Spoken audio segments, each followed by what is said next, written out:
Představte si dva rybáře, jak sedí vedle sebe, na břehu té samé řeky. Jeden z nich má už před obědem plný chladicí box a spokojeně se vrací domů. Ten druhý strávil u vody celý den, marně čekal na jediný záběr a nakonec odchází s prázdnou. Jediný rozdíl mezi těmito dvěma muži byla jedna jediná kapka po domácku vyrobené směsi, nanesená přímo na návnadu. A právě tahle kapka vyvolala útok tak rychlý, že ten rybář nemohl věřit vlastním očím. To je příběh o biologickém triku, který v žádném obchodě nenajdete. Protože živé atraktanty, ty skutečně účinné látky, prostě na pultech obchodů nepřežijí. Ale může směs, která vás vyjde na pár korun, skutečně změnit celý váš rybářský výlet a proměnit ho v životní zážitek, na který nezapomenete? Odpověď začíná u jednoho experimentu, který šokoval i samotného muže, který ho prováděl. Zápisník onoho rybáře začíná popisem dvou identických prutů, nahozených na úplně stejné místo. Každý vlasec měl stejnou návnadu, stejný háček a bylo mu věnováno stejné úsilí až na jeden malý detail. Na levou návnadu nanesl kapku domácí fermentované česnekové směsi. Na pravou návnadu nedal vůbec nic, nechal tam jen obyčejné těsto z chleba. Za méně než 5 minut byl rozdíl mezi těmito dvěma pruty naprosto šílený. Návnada bez atraktantu tam jen tak ležela, bez povšimnutí, ryby ji úplně ignorovaly. Ale návnada s tou jedinou kapkou, ta dostala 3 záběry hned za sebou. Rybář si tehdy na okraj svého deníku zapsal, že za 30 let u vody nikdy nic podobného neviděl. Poznámky z toho dne vypadají jako záznam z nějaké jednostranné soutěže. Během 1. hodiny měl prut s atraktantem na kontě už 7 ryb. Prut bez atraktantu stále 0. Ve 2. hodině byl chladicí box už z poloviny plný. Druhý prut byl stále bez jediného náznaku aktivity. V zápisníku je zaznamenán moment, kdy to rybář vzdal a test ukončil. Už nemělo smysl v tom srovnávání pokračovat. Když se vrátil domů, finální součet mluvil za vše. Prut bez atraktantu chytil za celý den jen 2 ryby. Prut s tou zázračnou kapkou vytáhl 23 kusů. Experiment končí jednoduchým závěrem, napsaným tlustým perem. Jedna jediná kapka, jedna jediná ingredience a úlovek, který je více než 10krát větší. Ta čísla jsou tam černé na bílém. Žádné triky, žádné úpravy, jen čistá realita. Stejná řeka, stejný čas, stejná návnada. Jediným rozdílem byla ta kapka atraktantu. Vítejte u zdroje vědomostí, které se průmysl snažil dlouhá léta pohřbít. Se zaměříme na to, jak obnovit znalosti, které měly zůstat zapomenuty. Česnekový atraktant je jen jedním z mnoha domácích receptů, o kterých výrobci návnad nechtějí, abyste věděli. Dal jsem dohromady všechno, co se před vámi snaží skrýt, do zakázaného manuálu rybolovu. Domácí návnady, které stojí pár haléřů a fungují lépe než ty z obchodu. Přírodní atraktanty, které ryby přinutí, aby přišly přímo k vám. Techniky od starých rybářů, které dnes už nikdo neučí. Jak číst vodu, abyste přesně věděli, kde se ryby schovávají, a tajemství měsíčních fází, o které se staří praktici nikdy s nikým nedělili. Všechno na jednom místě, bez zbytečných řečí, přímo k věci. Odkaz najdete v komentářích, ale teď nikam neodcházejte, protože v tomto videu nás čeká ještě spousta důležitých informací. Tenhle trik s atraktantem není žádný moderní vynález ani internetový výstřelek. Podél břehu řeky Mississippi používali rybáři fermentované směsi po celé generace. Vzali česnek, smíchali ho s olejem a nechali ho několik dní zrát. Tekutina, která z toho vznikla plná aromatických sloučenin, se pak nanášela na návnady. Výsledkem bylo, že ryby útočily dřív, než návnada vůbec klesla ke dnu. V bažinách. V Louisiany dělají staří mazáci něco podobného s fermentovanou kuřecí krví. V Texasu zase používají hovězí játra, nechaná několik hodin na přímém slunci. V Karolíně míchají sušené mleté krevety s rostlinným olejem. To všechno se předávalo z otce na syna, protože věděli, že to prostě funguje. Co všechny tyto tradice spojuje, je jedna prostá pravda.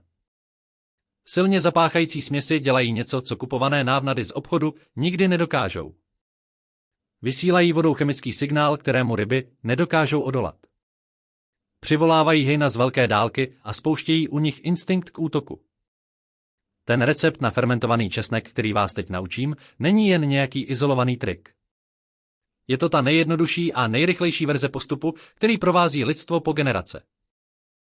Staří rybáři na Mississippi, lovci sumců v Texasu nebo specialisté na okouny v Tennessee ti všichni věří domácím atraktantům. A teď s jedním stroužkem česneku a lžící oleje můžete i vy. Pojďme se přesunout do kuchyně, protože právě tam ta magie začíná.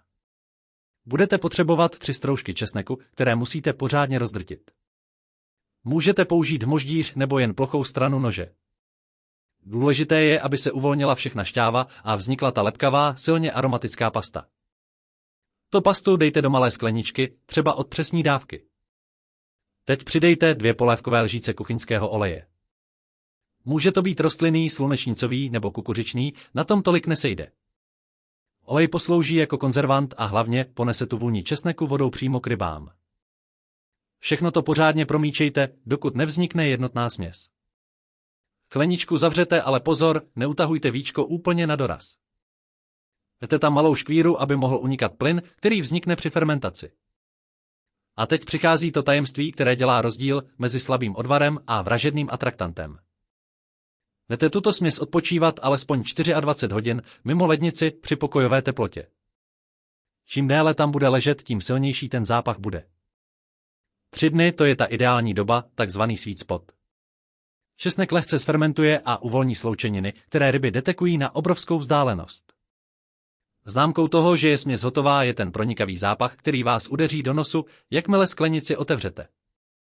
Pokud se vám z toho zápachu zkroutí nos, věřte mi, že ryby kvůli tomu změní směr plavání, jen aby se k vaší návnadě dostali. Když přijde čas směs použít, nepotřebujete jí moc. Stačí 1 kapka na každou návnadu. Opravdu jen 1 jediná kapka stačí k tomu, aby se ve vodě vytvořila pachová stopa. Namočte prst do té pasty a lehce ji vetřete do těsta nebo do kukuřice. Pokud používáte živou návnadu, dejte kapku na háček těsně předtím, než na něj napíchnete červa. Ta vůně se bude šířit vodou jako neviditelná dálnice. Ryby ji ucítí na metry daleko a budou ji následovat až k jejímu zdroji. Celý proces je jednoduchý, rychlý a vyjde vás na pár korun. Žádné speciální nástroje, žádné čekání týdny, jen česnek, olej a 1 den trpělivosti.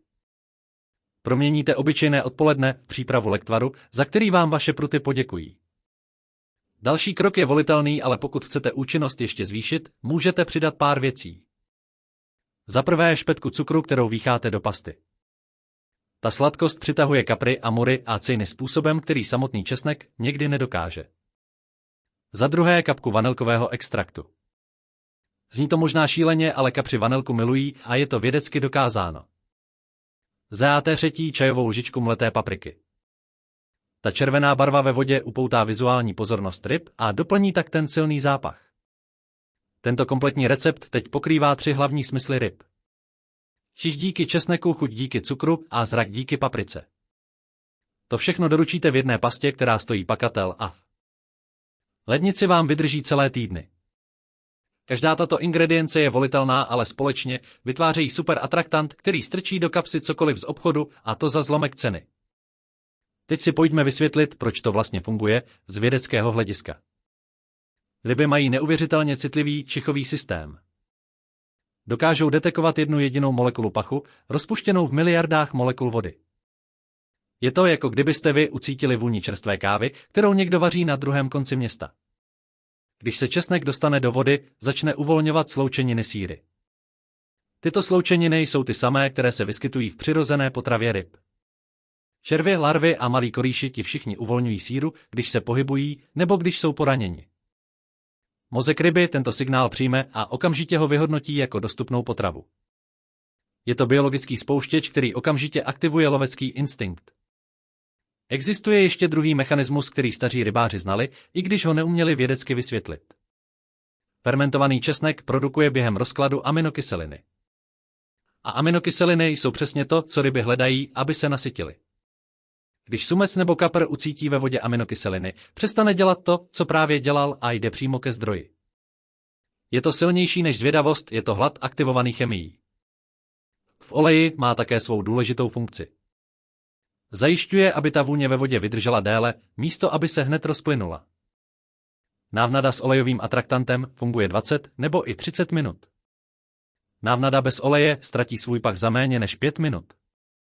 Je to jako rozdíl mezi levnou kolínskou a drahým parfémem. Teď se pravděpodobně ptáte na jednu věc.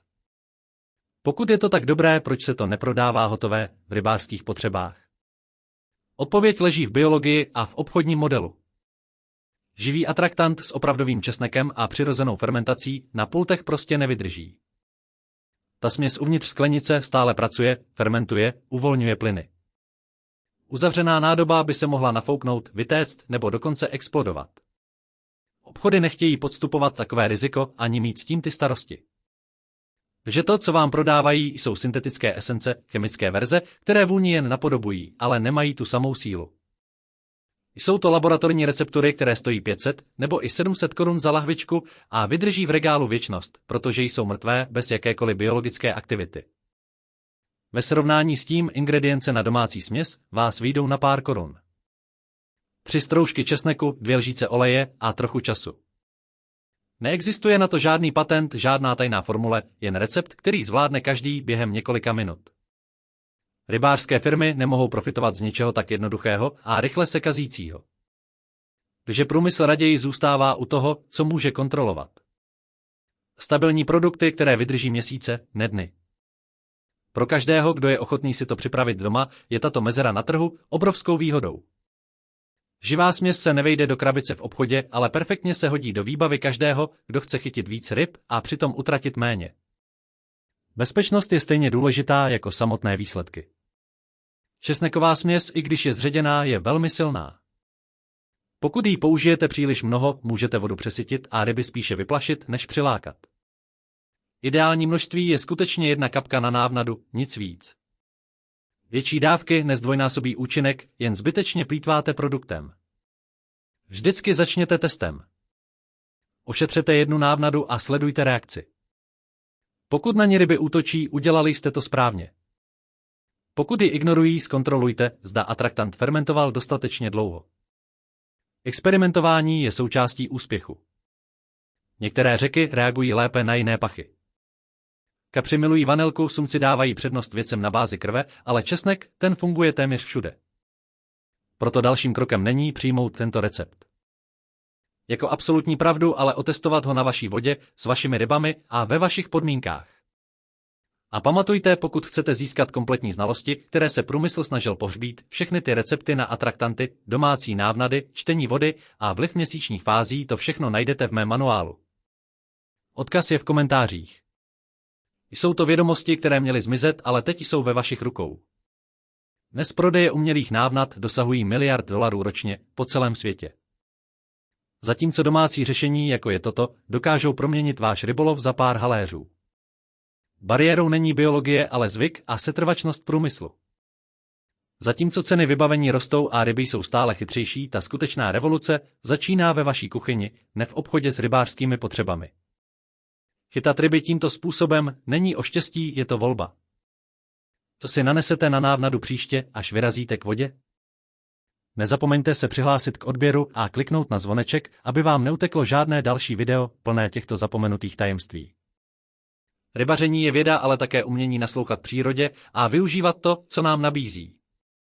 Česnek je jen začátek, cesta k úspěchu vede přes pochopení toho, jak svět pod hladinou skutečně funguje. Hodně štěstí u vody a ať se vám ohýbají pruty pod vahou úlovků, o kterých se ostatním jen zdá.